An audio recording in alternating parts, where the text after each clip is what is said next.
Americans for Fair Taxation presents the Weekly Chairman's Report, written by Steve Hayes, president of Americans for Fair Taxation, and recorded by Bob Paxton, a volunteer with the Florida Fair Tax Educational Association. And now, this week's Chairman's Report.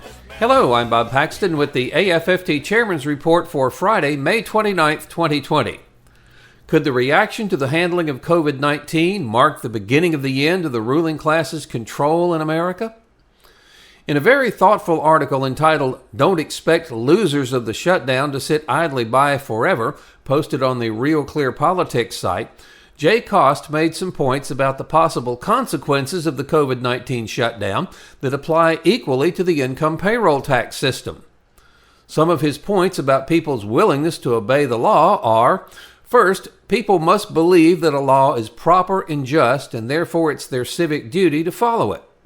Second, people expect that obedience to the law will provide the benefits that they cannot otherwise enjoy. Third, people fear that disobedience will impose costs on them that they can avoid if they obey the law. And fourth, the most important motive for obeying the law is a conviction that it is just, or at least the regime that promulgated it is just. I'd add a fifth point. The law is clear and specific so that people all know if they are obeying or breaking the law. Mr. Cost's points and mine directly apply to the income payroll tax system. His first point is that people will continue to obey a law if they believe it is proper and just. Now, while there may be a small minority of taxpayers in the U.S. who believe that the income tax code is proper and just, the vast majority believe that the system is unfair and benefits some more than others. A great number of people pay their income taxes only because they don't have any choice. Their employers have their taxes withheld from their paychecks. Others are afraid of the penalties they might suffer if they don't comply. Now, this point is driven home by the evasion study by Dr. Sebula, which predicts over $9 trillion worth of income tax evasion over the next decade. More and more people are finding ways to underreport income or exaggerate deductions. Among people who believe that we need a system of just laws in order to survive as a society, the most concerning aspect of this is that the evasion is often obvious, like a plumber charging a lower price for a cash payment. As tax evasion becomes more and more prevalent, fewer and fewer of our citizens believe that an evader is actually doing anything wrong. Now, the quickest way to break down any society is to weaken people's willingness to obey the laws.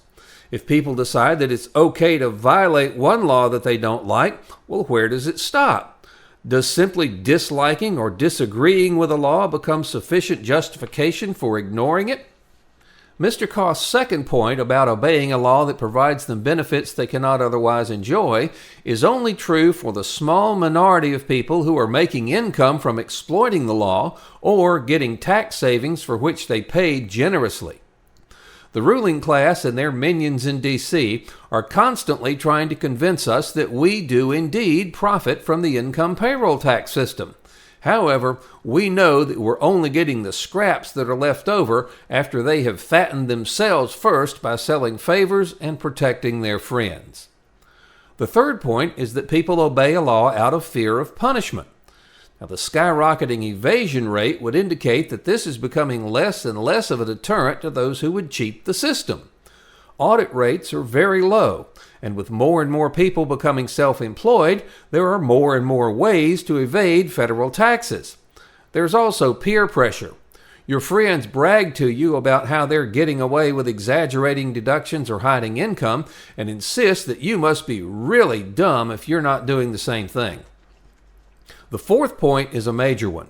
The conviction that a law is just, or at least the regime that promulgated it is just, is a significant part of people's willingness to obey it.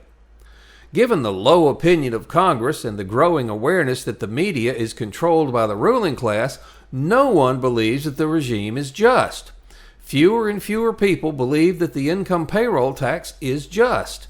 That's one of the reasons we see the rampant evasion and the growing tolerance for that evasion. However, my fifth point is perhaps the most important one. The law is clear and specific so that people all know if they are obeying the law or breaking the law. A speeding law is clear. If you drive faster than the posted speed limit, you're breaking the law, period. It doesn't matter how much we may disagree with the appropriateness of a 65-mile-an-hour limit on a deserted highway, that is still the law. A sales tax of 23% on all new retail goods and services is clear. A federal income tax code that makes deductions more a matter of opinion than fact, and which is composed of tens of thousands of pages of statutes, rules, and regulations that no one will read, that's not clear. The federal income tax code is so complicated and convoluted, it can easily be interpreted differently by sincere people who are honestly trying to comply with it. This is why over the years, each time a number of different tax accounting firms were given the same facts and figures about a hypothetical family's income and deductions, they came up with widely differing numbers on how much federal income tax the family owed. Federal income tax laws often create a situation where an examining IRS agent has one view of a taxpayer's return and the taxpayer has another. All too often in this situation, the taxpayer has to give in and pay what the IRS is demanding. Not because they're wrong, but because they simply can't afford to spend the time and money it would take to fight the most powerful agency in the federal government. Now, this would be like driving through a town with no speed limit signs and being stopped for speeding. In years past, before interstates, these speed traps were a lucrative way to fund the budgets of small communities. Most people just paid the fine. Many were just passing through, and few could afford to come back 3 days later to appear in court and probably lose anyway. If a law isn't clear, then it's going to be widely misinterpreted, and many will just stop obeying it. This, in large part, explains the growing income tax evasion rates. In conclusion, Mr. Coates concludes his article by saying, quoting now, "Absent a draconian police state or a massive system of bribery and patronage, respect for the law is ultimately premised on the belief that the law is good. If enough people conclude that these laws are ruining them, look out." End of quote. Now, we all know that there's a massive system of bribery and patronage keeping the income payroll tax system in place. We also see from some of the excesses in government during the COVID-19 events that many in government want to exert draconian police powers.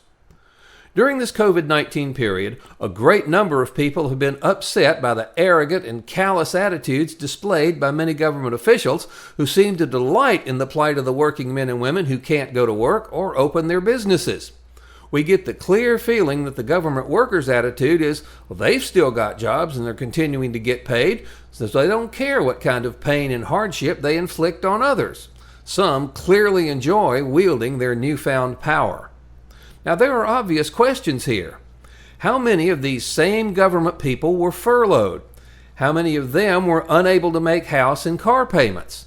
How many of them had to try to work while they were watching children who were becoming increasingly agitated because they had to stay home and couldn't even go outside and play? Now, it's illogical to argue that preventive actions are not needed in a health crisis. However, logic dictates that any preventive action should specifically address the specific health issues in play while causing as little disruption to people's lives as possible. Measures that are ineffective should be quickly changed, and measures that are no longer needed should be dropped as quickly as possible.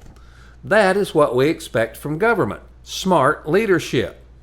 Now, the recent government actions regarding COVID-19 have led many of us to question their motives. Are they really trying to help us or help themselves and the people who direct them? The same smart leadership would recognize that the fair tax is the better way to fund the federal government. Now, the reason that the ruling class wants to keep the current system is clear. The income payroll tax system makes it easy for them to reward their friends, punish their enemies, maintain control over our lives, and profit handsomely at everyone else's expense. So if you're ready to take a very significant step towards wresting control of your government back from a small group of corrupt people and making it possible for all to prosper, go to fairtax.org and join us. Then contact your member of Congress and the President and demand that Congress pass the fair tax, the only truly fair tax. This has been the Weekly Chairman's Report, written by Steve Hayes, President of Americans for Fair Taxation. Check back every week for news and information about the fair tax, and learn why the fair tax should replace our antiquated federal income tax system. If you'd like to receive a copy of the Chairman's Report in your inbox every week, sign up at fairtax.org.